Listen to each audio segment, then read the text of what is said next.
Assalamualaikum warahmatullahi wabarakatuh. Selamat datang di channel Makna Cerita. Sebelum lanjut ke kisah berikut, pastikan kalian sudah subscribe dan like ke channel ini. Jangan lupa sertakan komentar solawat ke kolom komentar. Semoga yang telah subscribe dan like mendapat barokah. Lanjut kita ke tayangan videonya. Dari bayangan di dekat rak buku, perlahan muncul sesosok pria. Tinggi, tegap, berkacamata hitam, mengenakan jas putih bersih. Tidak terdengar langkah, tidak ada suara pintu dibuka.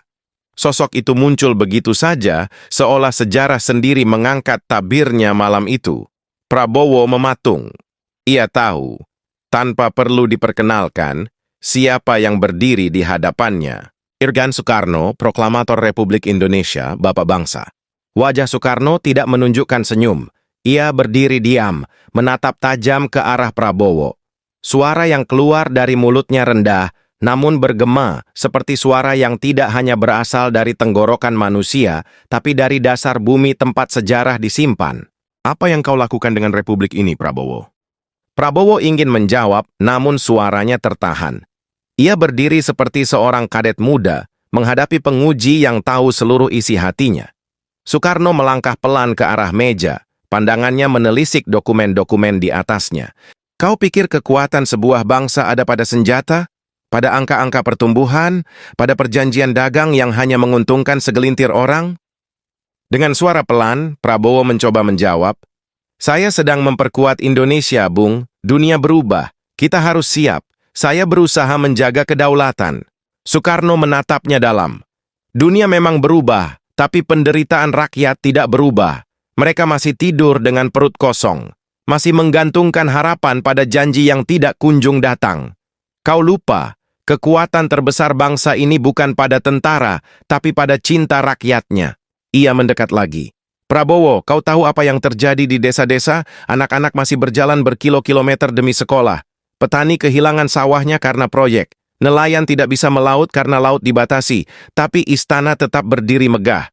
Apa itu yang disebut keberhasilan? Prabowo menunduk. Ia mencoba menjelaskan, "Saya butuh waktu. Saya sedang membersihkan birokrasi, menata ulang sistem, membenahi distribusi pangan." "Waktu?" Soekarno berseru, suaranya meninggi. "Rakyatmu tidak hidup di dalam konsep dan program. Mereka hidup hari ini. Mereka lapar hari ini. Mereka ditindas hari ini. Kau beri mereka janji, tapi mereka butuh nasi." Soekarno berjalan menuju jendela, menunjuk ke arah Monas yang berdiri gagah di kejauhan. Monumen itu bukan untuk kemegahan, tapi untuk mengenang darah para pejuang. Kini ia dikelilingi beton, gedung pencakar langit, dan iklan-iklan yang lupa sejarah. Kau biarkan itu terjadi. Ia menatap Prabowo lagi. Kau pernah menjadi prajurit, tapi sekarang kau pemimpin. Maka pimpinlah dengan hati, bukan hanya strategi. Turun ke bawah. Rasakan sendiri debu jalanan, dengarkan langsung keluh petani, guru, tukang becak, bidan di pelosok. Jangan hanya mendengar laporan dari atas. Soekarno lalu meletakkan tangannya di atas bahu Prabowo. Sentuhannya dingin, namun mengandung beban berat. "Prabowo, sejarah sedang mencatat. Hari ini, detik ini, semua langkahmu sedang ditulis. Apakah kelak kau akan dikenang sebagai pemimpin atau sekadar pejabat yang lewat dalam buku pelajaran?" Cahaya mulai menyelubungi sosok Soekarno. Ia mulai memudar perlahan. Tapi sebelum benar-benar menghilang, ia berkata lirih, seperti doa dan peringatan dalam satu nafas. "Indonesia bukan milik satu generasi.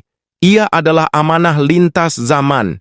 Kalau kau gagal menjaganya, maka bukan hanya rakyat yang akan menghakimimu, tapi arwah para pejuang yang telah mengorbankan segalanya." Dan dalam sekejap, ruangan kembali seperti semula. Lampu terang, jam berdetak lagi. Suara dari taman kembali terdengar. Tapi Prabowo masih diam, dadanya sesak oleh sesuatu yang tak bisa dijelaskan. Ia menatap buku catatan tua di hadapannya, kini terbuka di halaman terakhir. Tulisan tangan terakhir berbunyi, "Pemimpin sejati adalah mereka yang memilih dicintai oleh rakyat miskin daripada dipuja oleh kaum borjuis." Keesokan harinya, perubahan mulai terasa. Presiden Prabowo mulai membatalkan sejumlah proyek besar yang kontroversial. Ia memerintahkan audit terhadap perusahaan-perusahaan asing yang mengambil alih tanah rakyat. Ia memanggil langsung perwakilan petani, buruh, dan nelayan ke istana. Ia menolak laporan yang terlalu manis. Ia ingin mendengar tangisan, jeritan, dan harapan yang belum terpenuhi. Dalam rapat kabinet, ia berkata dengan suara bergetar, "Kita bukan manajer perusahaan, kita penjaga warisan para pendiri bangsa. Kalau kita gagal, maka kita akan dilupakan. Tapi lebih buruk dari itu, kita akan dikhianati oleh sejarah." Tak ada yang tahu apa yang sebenarnya terjadi malam itu. Tapi di sudut ruang kerja istana, buku tua bersampul kulit kini diletakkan di rak utama. Di bawah foto besar Bung Karno. Tidak lagi tersembunyi. Karena malam itu, sejarah bangkit, berbicara, dan memarahi. Bukan untuk menghancurkan, tapi untuk mengingatkan bahwa cinta kepada rakyat adalah satu-satunya alasan mengapa republik ini berdiri. Dan Prabowo dengan segala beban dan tanggung jawabnya kini tahu bahwa ia sedang menulis bab baru dari buku tua itu dengan tinta dari pilihan-pilihan yang ia ambil hari ini.